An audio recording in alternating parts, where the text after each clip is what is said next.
मराठी माणूस ज्याला तुम्ही भिकारी दरिद्री म्हणत होतात, घाटी कोकणी म्हणत होतात, हिणवत होतात, त्या माणसाला प्रतिष्ठा प्राप्त व्हावी म्हणून ही शिवसेना स्थापन.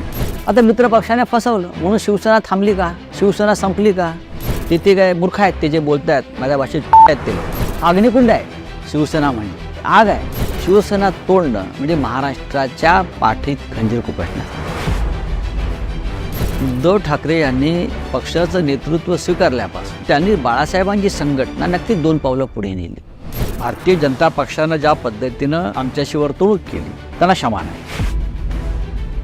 ते घाबरतात. महानगरपालिका घेत नाही, लोकसभा घेतील की नाही शंका आहे. जनतेला घाबरत. जो जनतेला घाबरतो तो नेता नाही.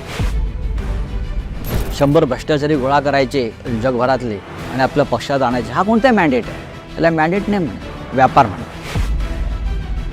ईडी ही एक दहशतवादी संघटना आहे. आपल्या घराचा ताबा घेतात, नंतर बापाचं घर असल्यासारखं.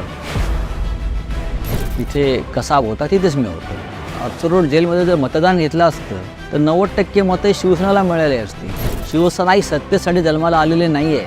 शिवसेना ही महाराष्ट्रासाठी, लोकांसाठी संघर्ष करण्यासाठी जन्माला आली. शिवसेना विजली तर महाराष्ट्रातलीच आग संपली.